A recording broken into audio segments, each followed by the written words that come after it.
to the place in the middle of the sun. And we'll sing this song, sing it one by one. Hey guys, thanks so much for tuning in to today's show. I have a super fascinating conversation with Dr. Stephen Furlich. And he is the author of Sex Talk, How Biological Sex Influences Gender Communication Differences Throughout Life's Stages. And he has taught and researched communication at the university level for over 20 years. And we talk about his book, Sex Talk, and he goes over all the research that explains the biological differences between men and women and how they influence our abilities or inabilities to communicate. And I really enjoyed this conversation. It's a little bit different from the research scientific side, but you can take this information and apply it to your relationships, because if you understand that we are not always in control of our abilities to communicate or relate, in the sense of there's biological mechanisms that actually make it harder for men to listen and to integrate listening and communicating with relating at the same time. And Stephen goes over that specific research that uncovers the biological underpinnings of things like that and so much more. I really enjoyed this conversation. I think you guys will as well. As always, thank you so much for tuning in. Enjoy today's show. Today's episode is brought to you by our online course, Spark My Relationship. Do you guys want to create more passion, improve your communication, and build a stronger, more intimate connection with your partner in less than 90 days? Yes, sign me up. Then you guys need to check out our online course, Spark My Relationship. It is an online course, like I mentioned, that we created with over 15 therapists and psychologists to bring you guys the strategies marriage therapists teach their clients.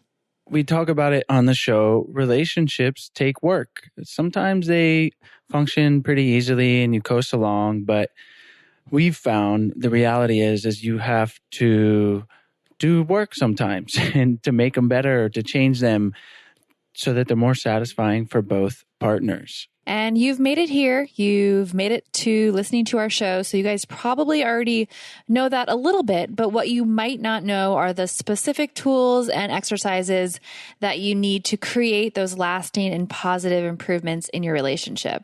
And like Chase said, change does not happen on its own. It takes hard work. And that's why we created the course. Spark My Relationship is designed to infuse your life and relationship with fresh passion, skills, and wisdom. And it's a self-paced journey that's perfect for turning up the heat, having some fun together, and revolutionizing your intimacy and communication.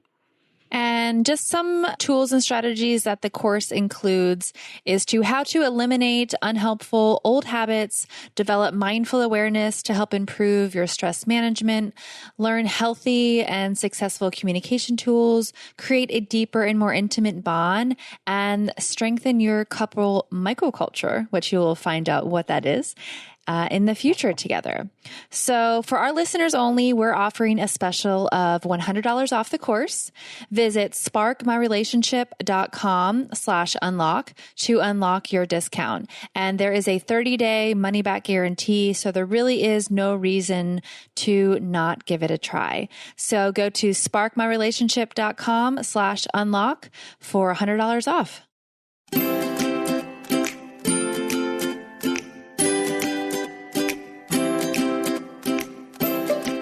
Hi, Stephen. Thanks so much for joining me on the show today. Thanks, Chase. Today, we're going to talk about your book, Sex Talk. And I was just going through the outline of the book and a lot of the things you covered, and it seems super interesting and important to understand this, to share it with our audience. So I'm excited for our conversation today. Let's start by having you tell our listeners why you decided to write this book. Okay, thanks. So for about the last 7 or 8 years, I teach communication courses at the university level, and I do research also. And for about the last 7 or 8 years, I've taught a gender communication course. And in the social sciences and communication in particular, there have been some research out there that has recognized communication differences between males and females, men and women. But starting probably in the late 80s or somewhere around there, maybe early 90s, those differences has always been attributed to social factors. So maybe the way that you're raised in a family, maybe the people who you socialize with, especially society.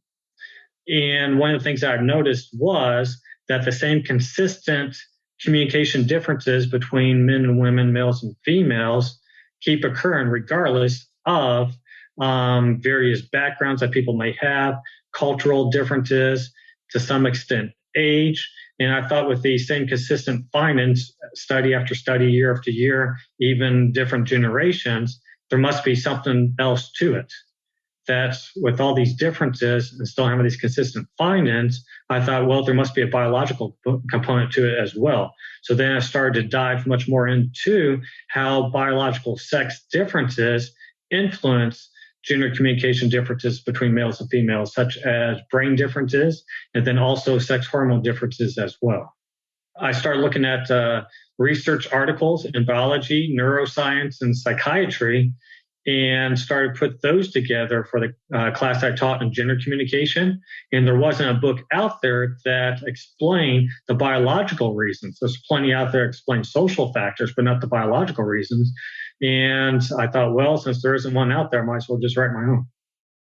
Let's first talk about some of the major social factors that have long been talked about, and we can just glance over those. And then I want to dive into the biological factors that you're uncovering. Okay. Actually, there's a section in my book that helps to address that rather clearly. Interests that we have. There are different hobbies and interests and also abilities between males and females, boys and girls from an early age, and then men and women later in life as well.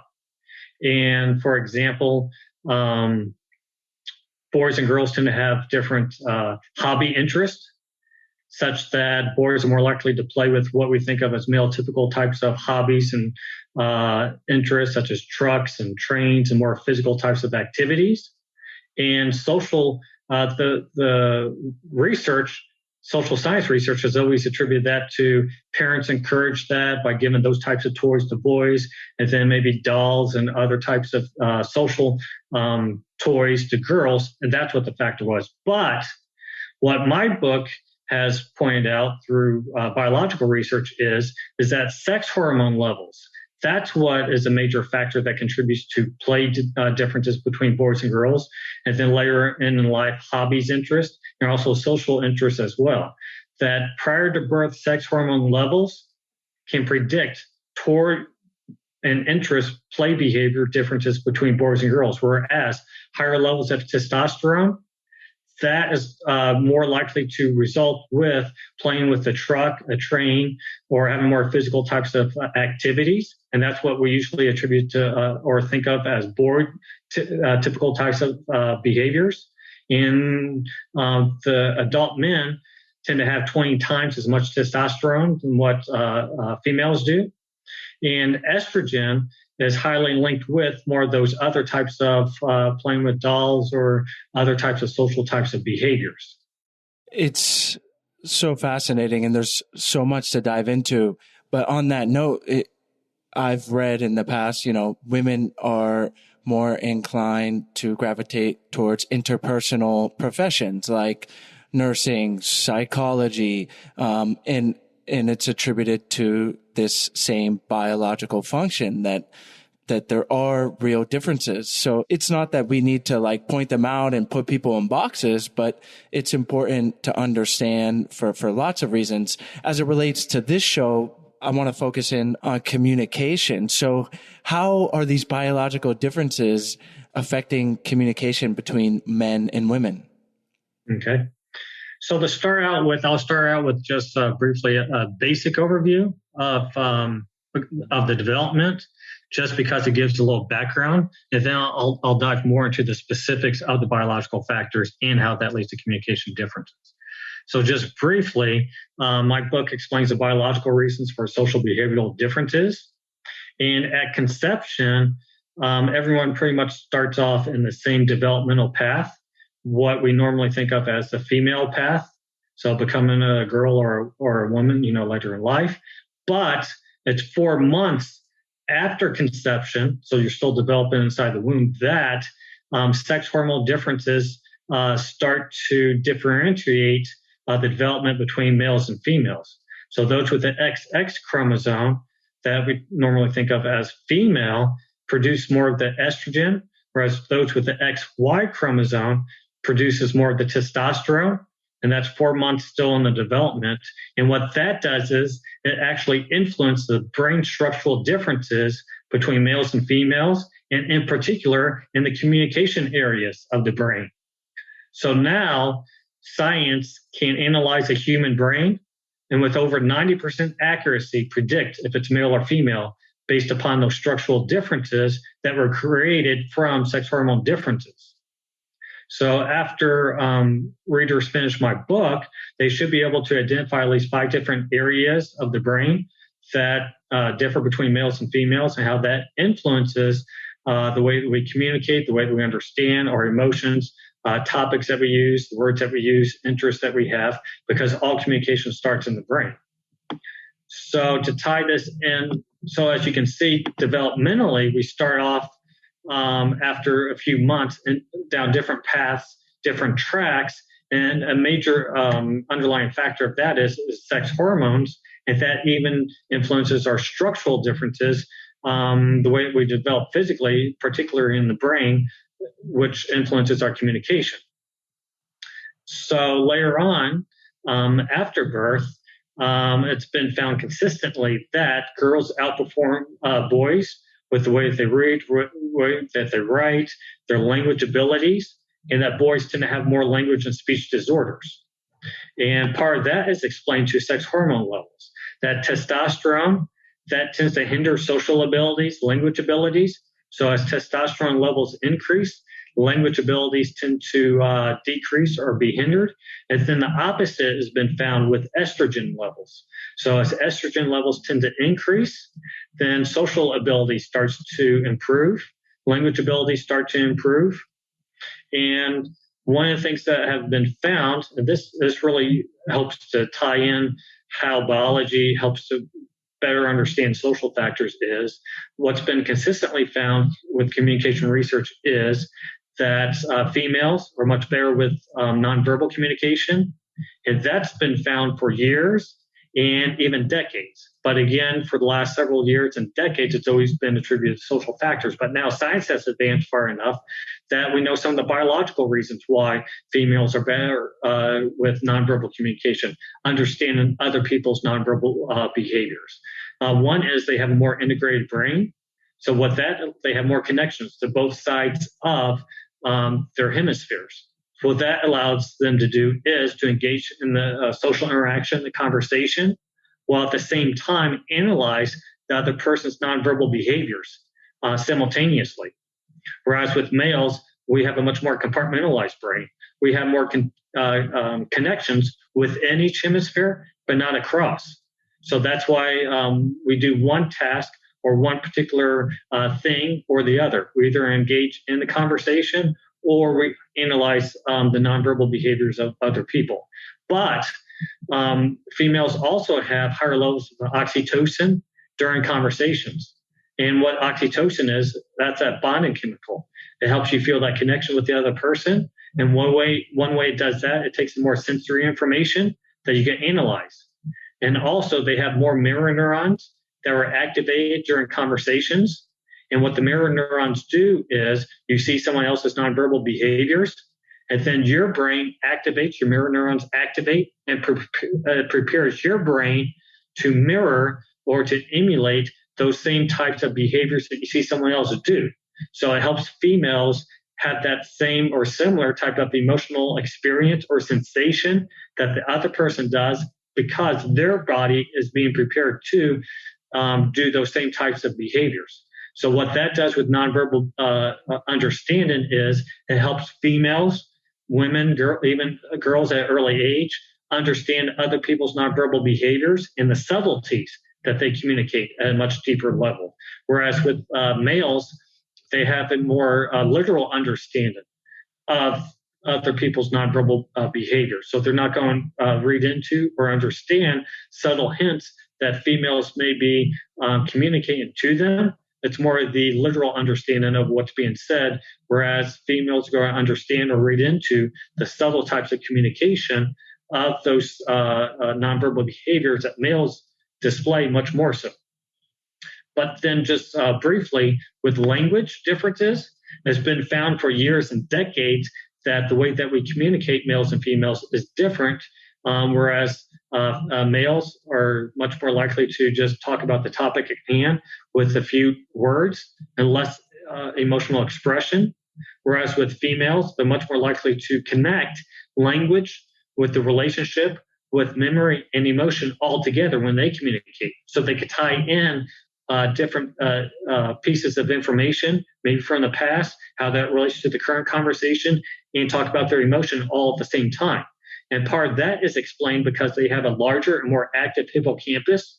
And that's a part of the brain that is responsible for language, relationships, and memory. And then again, also having a more integrated brain helps them connect to those different areas during conversations to tie in what previously has occurred to what's currently happening with emotion as well. But then lastly, during social interactions, males, the left side of the brain is activated when they communicate for language, and the right side is activated for emotion. So it's much more compartmentalized. And it's much more difficult to do language and emotion at the same time for males. Whereas with females, more of their overall brain is activated during conversations. So what the bottom line with that is that males need to understand when females tie in what happened in the past to the current conversation and emotion, all that makes sense to her in the big picture. It all relates to each other. It's all interconnected. And it's not that she's off topic when she communicates. That's what males need to understand. And females, what they need to understand when males communicate is if the males just answer in a few words and don't express emotional in their language, it's because they don't have the language abilities nearly as much, but with lower levels of estrogen and higher levels of testosterone. And it doesn't mean that they don't care emotionally. It's just more difficult to communicate through language. So they're more likely to do it through what they do, through actions, than what they say. Before we continue on, we're going to take a short break to tell you about our sponsors. When it comes to sex, we all want it to be amazing. And if you haven't taken notes before, listen up, because better sex starts with Foria.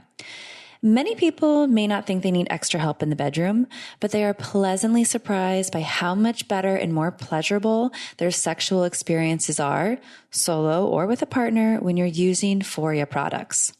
Foria is on a mission to support lifelong sexual wellness and pleasure with a commitment to all natural, 100% plant-based ingredients to intensify sexual experiences and relieve discomfort.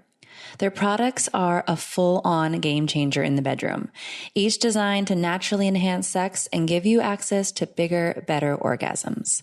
I personally love their Awaken Arousal Oil. It's an ultimate pleasure pregame, so I always keep it close by in the bedroom. The Awaken Oil is like a juicy warm-up that helps you really get in the mood, increasing your pleasure and deepening your orgasm. The oil uses CBD and warming, sensation-inducing organic botanicals that enhance arousal, sensitivity, pleasure, access to orgasm, and also helps with any discomfort. Best of all, Awaken turns you on. Foria has garnered a serious cult following with tens of thousands of people, and for a good reason. So yes, you have my permission to try this. I fully endorse you to go ahead and treat yourself to more deeper, fuller pleasure wherever you can find it as often as possible, and you can start with a bottle of Foria. Foria is offering a special deal for our listeners. Get 20% off your first order by visiting foriawellness.com/IDO or use the code IDO at checkout. That's Foria, Foria wellness.com/IDO for 20% off your first order. I recommend trying their Awaken Arousal Oil and Sex Oil. You'll thank me later. Do you remember being tucked into bed with your favorite story and dozing off even before you got to your favorite part? It's one of those cherished childhood moments that seems to disappear into adulthood. Well, it doesn't have to be that way.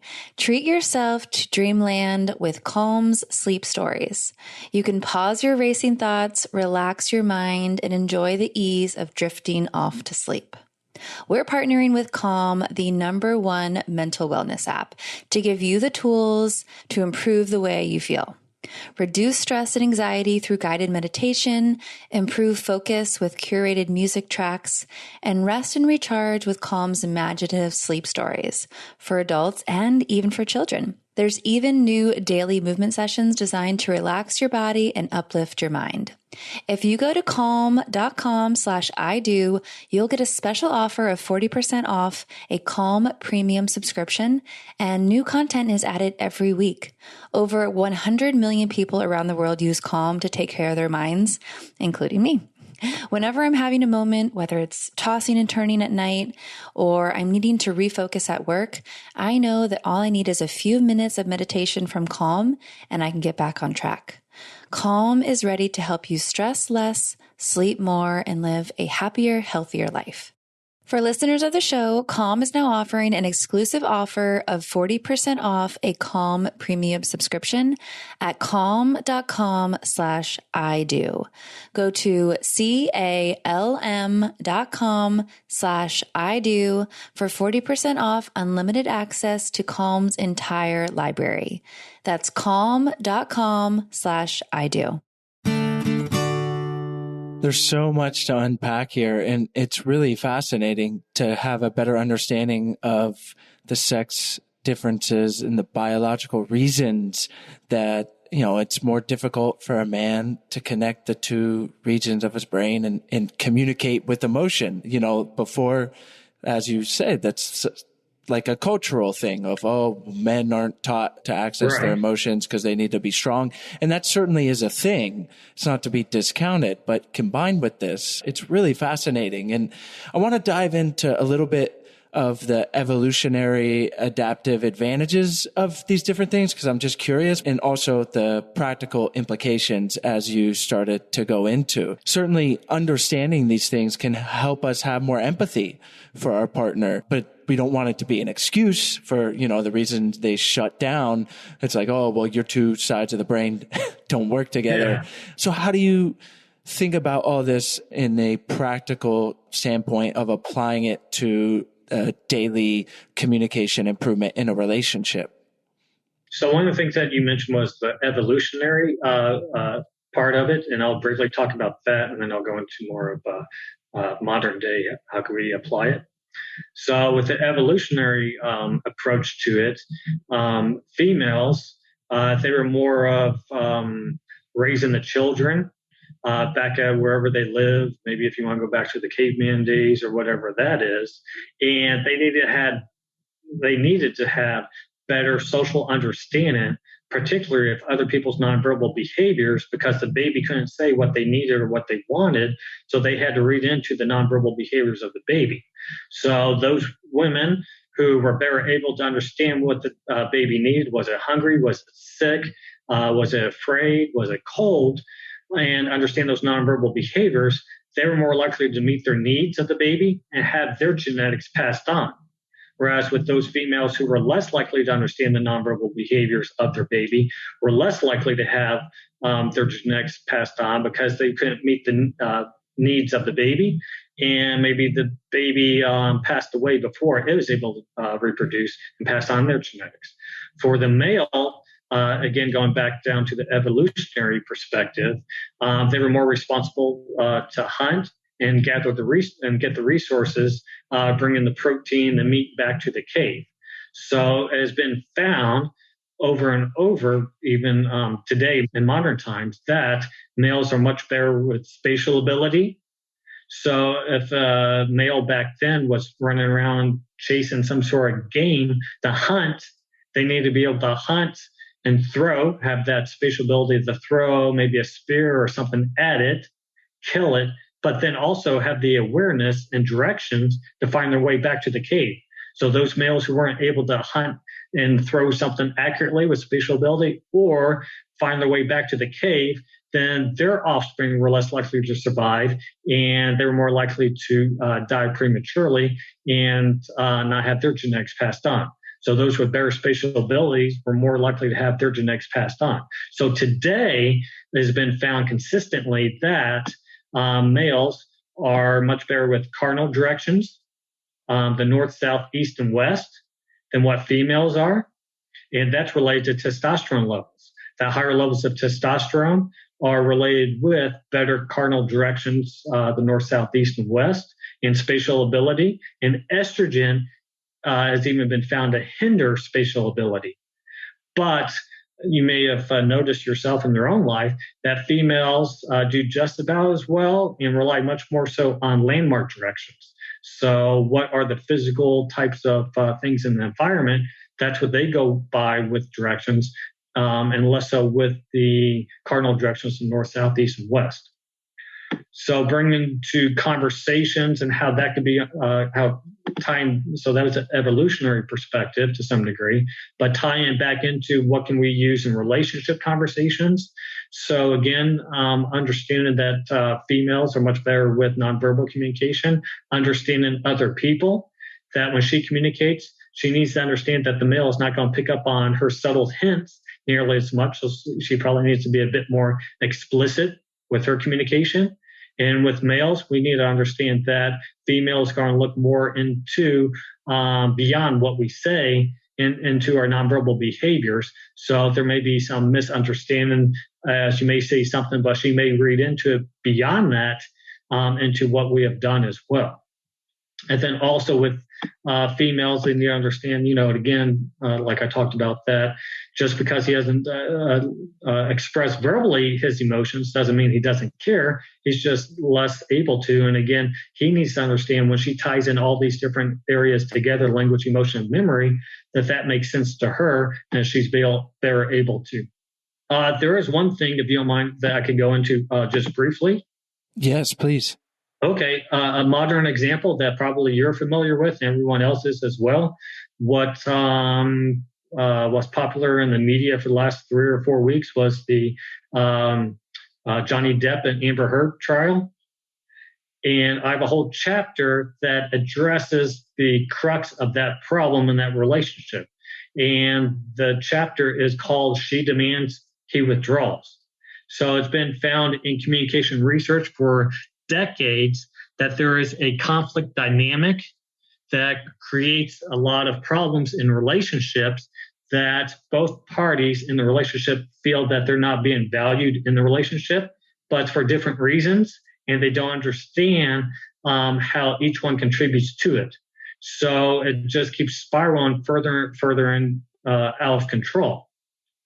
And one of the things that the tapes that was played out in court actually said, that Amber Heard actually said herself was, when she was recorded, that every time a conflict occurs, Johnny, you just leave. And that's what this dynamic is. She demands more out of the relationship. And then the more that she demands, the more that he's going to withdraw, because he feels that what he contributes is not being valued. And she feels that he's not contributing emotionally to her emotional needs. And part of the problem with that is that it takes more effort for males to process relational information. So for us, just on the spur of the moment, to start talking about the relationship conflict isn't the best use of time. What is better is to actually set up a time in the future where the man has more of a time to reflect upon what's going on, and then later on discuss it together, and not just at the spur of the moment.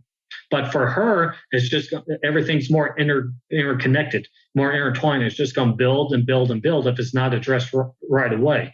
Like we already talked about, more connections to different areas of the brain. So that's going to connect all those things together: the memories, the emotion, higher levels of estrogen, and that's and then also females, they have more activations in the emotional areas of the brain during conversations and during social actions, social interactions. So she's more emotionally invested in the relationship.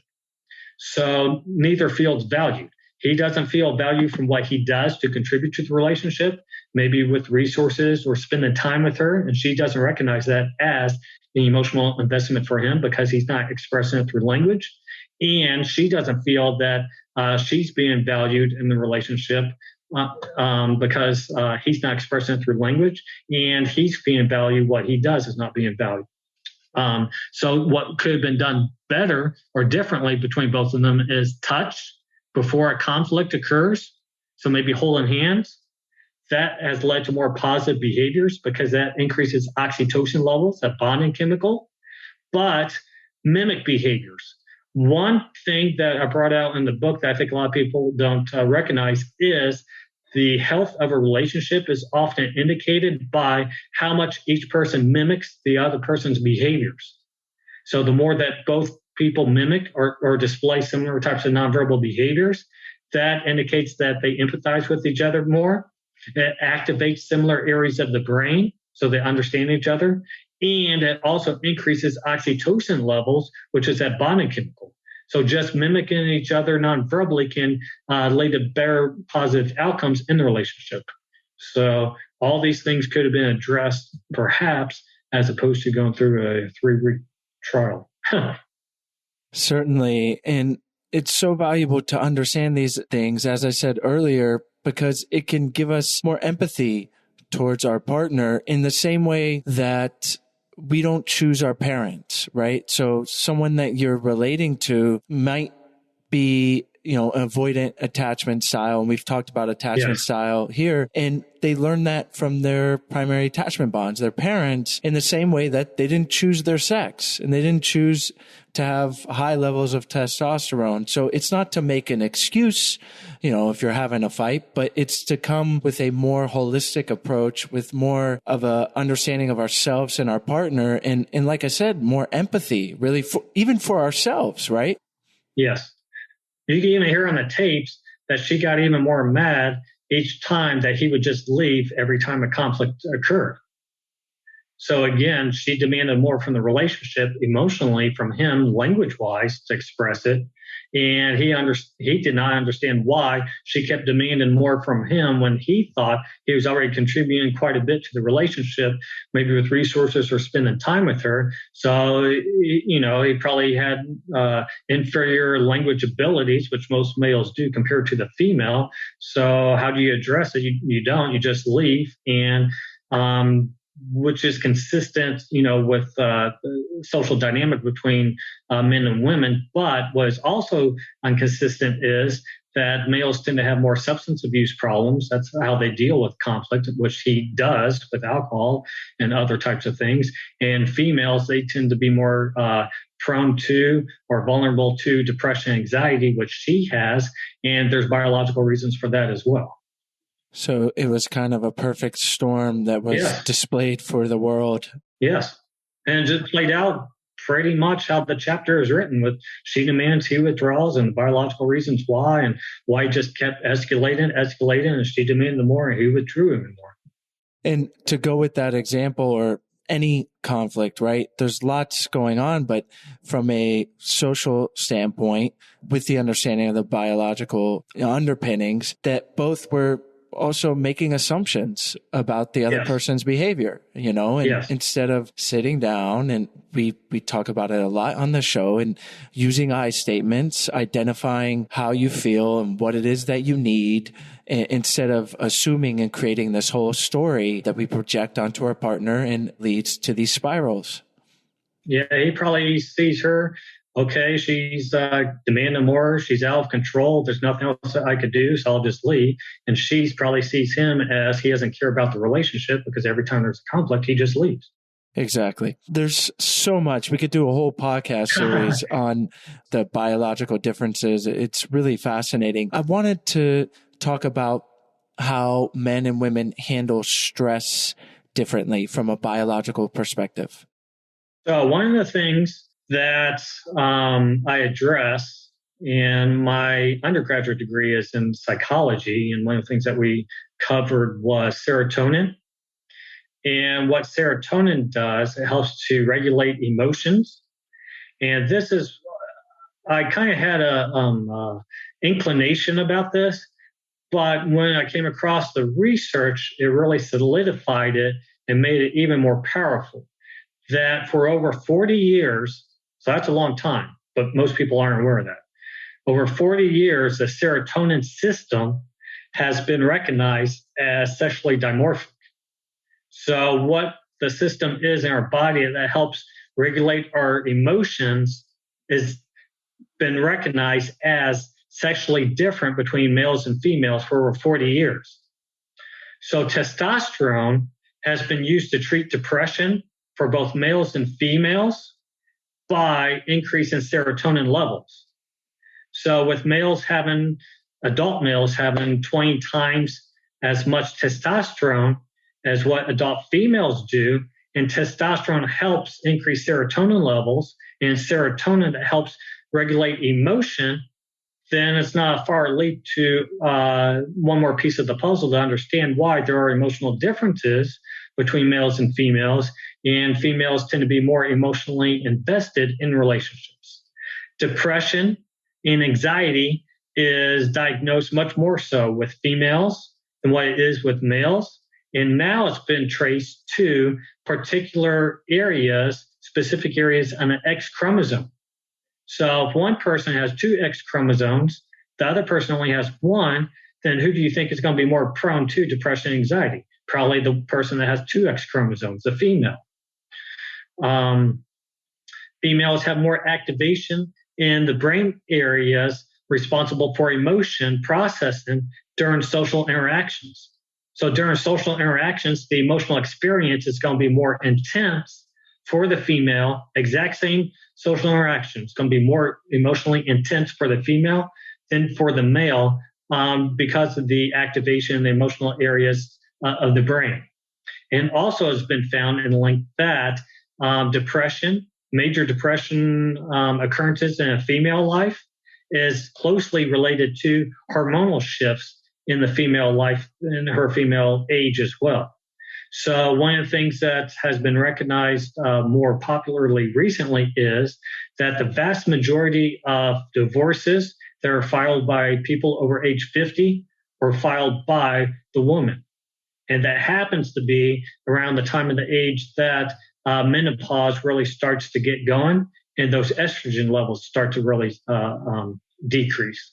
And then just one last thing is it's even been found that's not even a conscious effort in terms of emotional differences, that females have more brain activation in the emotional areas of the brain when they view subliminal negative faces. So they don't even consciously are aware of that they're looking at a negative face, and they even have more brain activation in the emotional areas than what males do. So it turns out men really are from Mars and women are from Venus. Emotionally, and with those instances, yes, to some degree, our emotional systems are different. It is really fascinating, Stephen, and I appreciate you running through a wide range of topics as it relates to these biological differences. I think it's really valuable, as I've said a few times already, just to understand these and have this in your mind as you move through the world, whether you're single or in a relationship. Before we wrap up, are there any things that we skipped over or maybe you want to emphasize? And then we'll say goodbye. One thing that I thought, this is just my opinion, it happened to be my favorite chapter. I think it was maybe chapter 12. But anyhow, the title of it is Women's Sixth Sense. And what I do with that is I go through the biological reasons why women are superior with their abilities in all 5 senses, which give them a better intuition. So one of the things is they have a larger and more active insula. And what that does is it takes in sensory information. So they have more sensory information from which to go by. And they tend to have a better sensitivity, a better range of smell, taste, touch. They can hear a larger range. And they can also see a larger range of detail and color. So color vision is on the X chromosome, And they also have more P cells in the retina. So both males and females could look at the same thing and they'll look at it differently because she could see the details and the colors much better. So taking all those together, I don't know, to me, it's sort of some sort of magical sense that they have of that intuition that we just don't have because we don't have that sense abilities. That is so interesting. And yeah, classically we think of women as more intuitive, more in touch with that side of themselves. But it's not to say that men can't develop that as well. Stephen, thank you so much for sharing all of this information. Can you tell our listeners where they can find you online, where they can find your book, and then we'll say goodbye? So the best and easiest way to find my book is just to do a search with my last name, Furlich, Furlich. You can go to Barnes & Noble online. You could go to Amazon online. You could go to Audible. You can go to Apple, and then just type in my last name, and then it should pop up. Excellent. Well, thank you so much for taking the time to come on the show today. Thanks, Chase, and thanks for your interest in the topic. I enjoy the conversation, and I always like it when people have interest in it. Thank you guys so much for tuning into today's episode. As always, all the links to the guest, as well as any of their recommendations, will be in the show notes page. You can find the link to that in the episode description or by going to idopodcast.com. Click on the podcast tab up at the top and you will have access to all the episodes that we've ever done. There are over 300 of them.